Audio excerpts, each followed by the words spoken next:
Let's be intentional about everything in life. Good morning, good afternoon, good evening, depending on whereabouts in the world you are.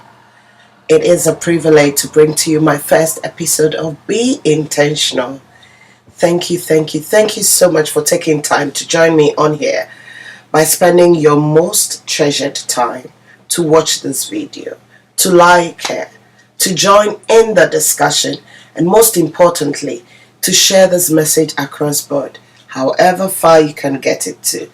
I'm really privileged to have you on here to join me. You're welcome on board to Be Intentional. And today, our first topic is going to be grief, as I promised. Grief. Loads of people are grieving. People are grieving loss. People are doing funny stuff because they are grieving. Marriages are breaking apart because they are grieving a loss of a child. People are committing suicide because they can't understand why they should lose a loved one. And that is why I bring you this message and would love you to share the message across. Something my pastor said somewhere last year at church when one of our brothers lost his dad. Now, this is what he said to church members. He said, take time and go and pay a visit to this brother. And when you go, for those of you who like talking, try not to talk a lot. Sometimes the most important thing is to just sit with the person. Honestly speaking, when he said that, I thought, how weird is that? That I go and just sit and stare at the person who is grieving. What did I really come there to do? And then I just cast my mind back to when I lost my parent. The number of things people said and how much I remember those things because they were unpleasant. But one thing about my pastor is, in that moment of my grief, I cannot remember anything he said to me. I cannot honestly remember a single word. But I can guarantee you this man was with me throughout this grieving process. He was abreast with everything. He knew how the burial was going. He knew how preparations were going. He even knew the aftermath.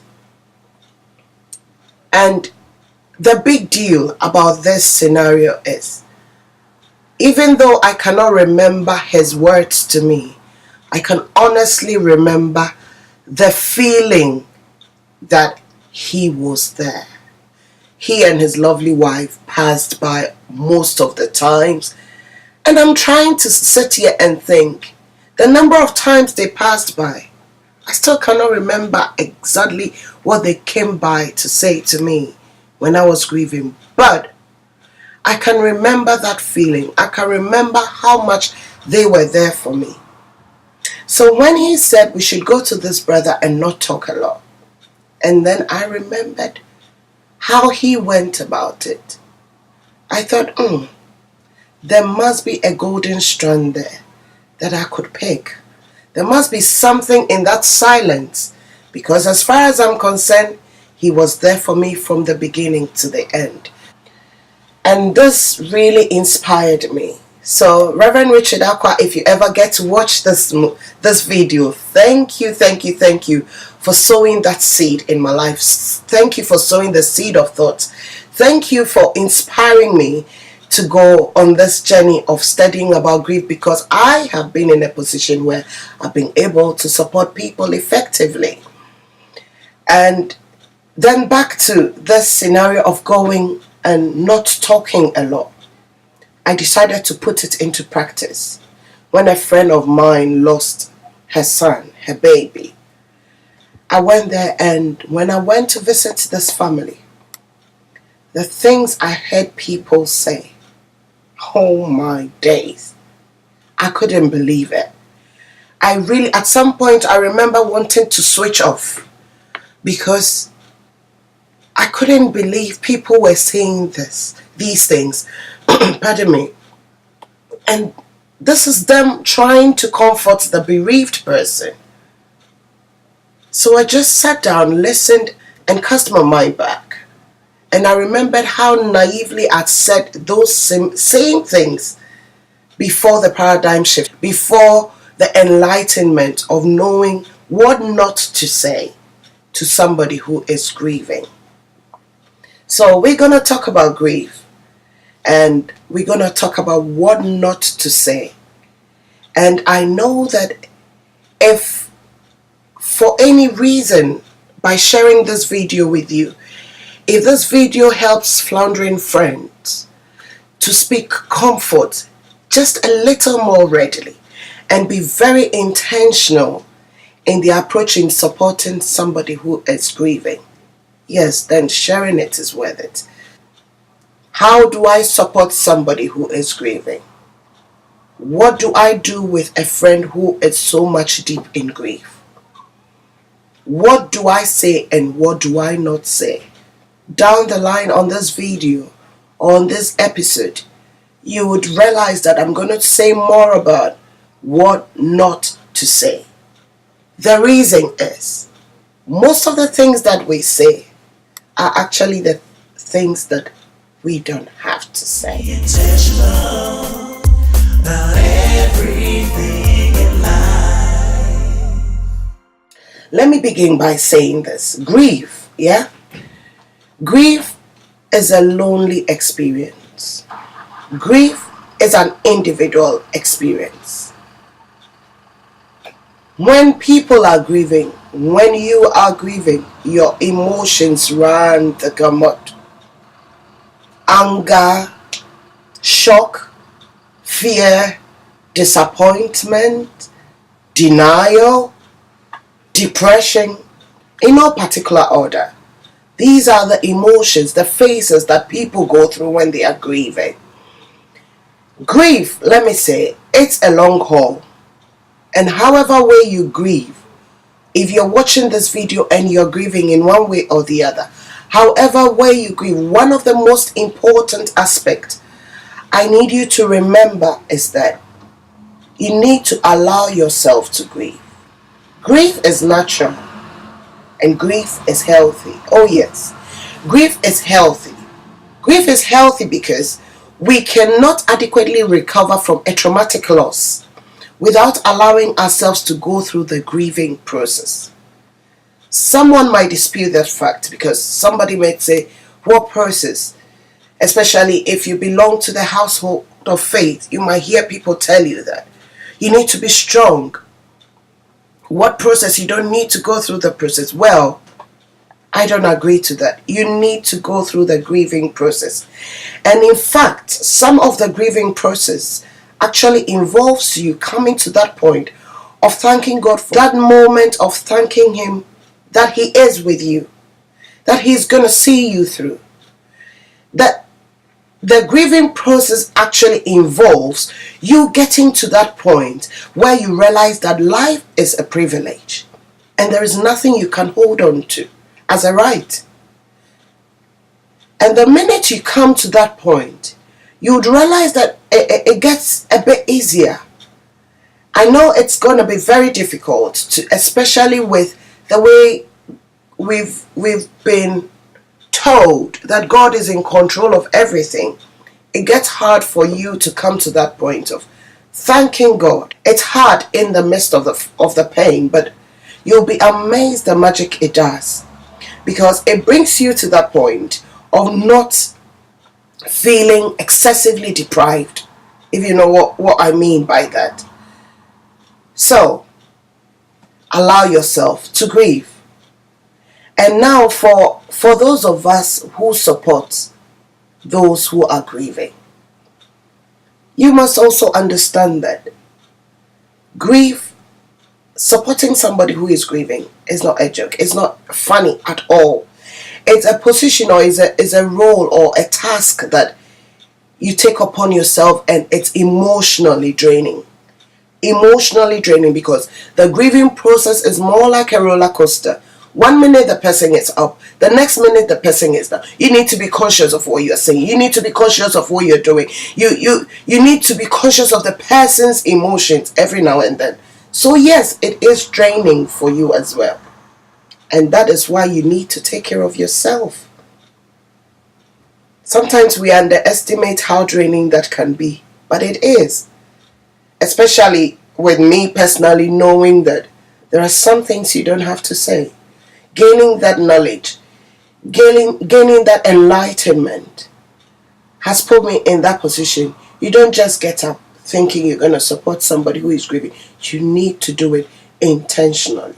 You need to be conscious of what you're saying. You need to be cautious of what you're saying as well. So hey, you have to take care of yourself. And one thing I would also say to those of us who support the people who are grieving, many times you tend to feel the need to eliminate the suffering of those in grief. But this is a wrong expectation. Ladies and gentlemen, this is a wrong expectation. And what it does is it can sometimes lead to more harm than good. The thing is, God has His own way of equipping the human heart with mechanisms that helps us deal with life-changing losses a little bit at a time. And that is God's job. That is not your job. It is not our job to short-circuit the grieving process. You don't get to do that. It is God who is able to do it. No human being can take away somebody's grief. I remember in my own experience the number of times people said things and I felt that was good. It was alright. By the next week down the line, it didn't mean anything. I was back into that emotional roller coaster again. So it takes God. The best thing you can do is to pray for the person. Grieving is as individual as the loss.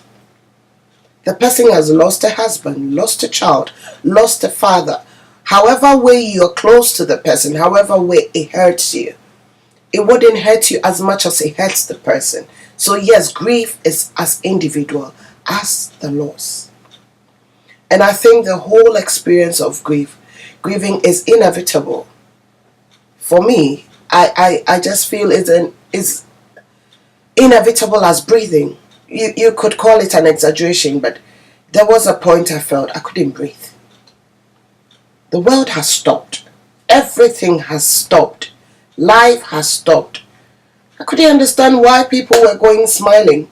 I couldn't understand why cars were still moving. At that point in time when they announced to you that you have lost the person, it's like the world just stayed there. It didn't move again. So yes, people must be allowed to grieve. Some people you may find them not grieving. But the thing with grief is, it may be postponed, but it will never be denied. At some point in time, some point down the line, years down the line, it will come up. And that is what grieving does. And one thing I would say again to those of you who are supporting, so desperate to support this loved one who is grieving, you need to understand that the things that you say will not be forgotten.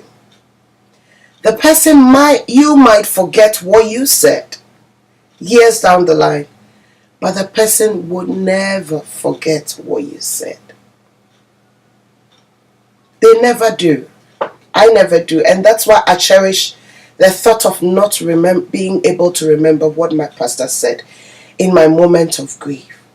But I remember the feeling I gained, the feeling and the support, the fact that somebody stood with me, somebody was with me. The thing is, whatever you say to that grieving person, it will never be forgotten. And then at the end of the day, the words that were meant to console the bereaved person are able, or in some cases end up having the opposite effect. So please keep that in mind. You may forget, but they don't forget. So what do I do? What do I do? My friend is hurting. I am with a friend. I want to help. You want to help? Be a good listener. Sometimes the beauty of it is just the person there. At some point in time, I found myself always talking about my mom. Always. I kept talking about her over. Oh, my mom used to say this. My mom used to do that. Oh, my mom used to do. You might get fed up hearing me say, my mom this, my mom that. But that was me grieving. The people grieve in so many ways. So you want to help, be a good listener. As a matter of fact, one of the best help is to allow that grieving person the freedom to express the grief however he or she needs to. It could be through tears, words, anger, disappointment, any way they want to express this. You want to help? Just be there and listen. Because that's all they need at that point in time. All they need is for you to show up. All they need to know is, I have a safe friend. This safe friend is there, and all he or she is doing is that he's there to handle whatever I need to say, whatever I need to do, however I want to act. You hear people saying, I'm going to kill myself, I want to commit suicide, the world has come to an end. They might not really want to do it. It's how they feel. They're just communicating a feeling. And it's important you sit and you listen. Because somebody might not say it and ends up doing it. So on behalf of those who are grieving, I want to tell those of us supporting that the most important thing is be a good listener. That is what you need to do. You don't really have to have something to say. You don't by all means need to say something. No. Be a good listener. Now, to those of you who have lost a loved one, grieving, your hearts were broken some time ago, or is still broken. You've lost somebody. I need to say this to you, that those people who came to support you, those people are called sympathizers.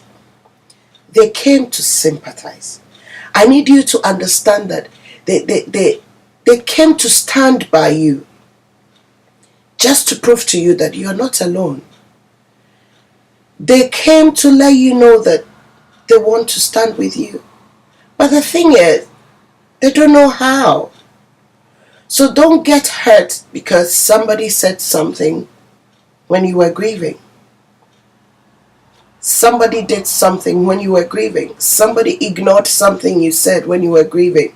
No, do not be hurt by that. Because these people mean well. It comes from a good place. And that's what I need you to understand, that they mean well, but they don't know what to do. They don't know what to say. They are called sympathizers. They came to sympathize. You have found yourself at the receiving end of the sympathy. And they are there to give you the sympathy. They genuinely want to help. They just don't know how. You know, I remember how people just approach you. And genuinely they came, you could see they came to help. But you'll be amazed the things they can say. And it's amazing the love and the kindness people show when people are grieving. So very well intentioned. And wanting so badly to help. But the thing is,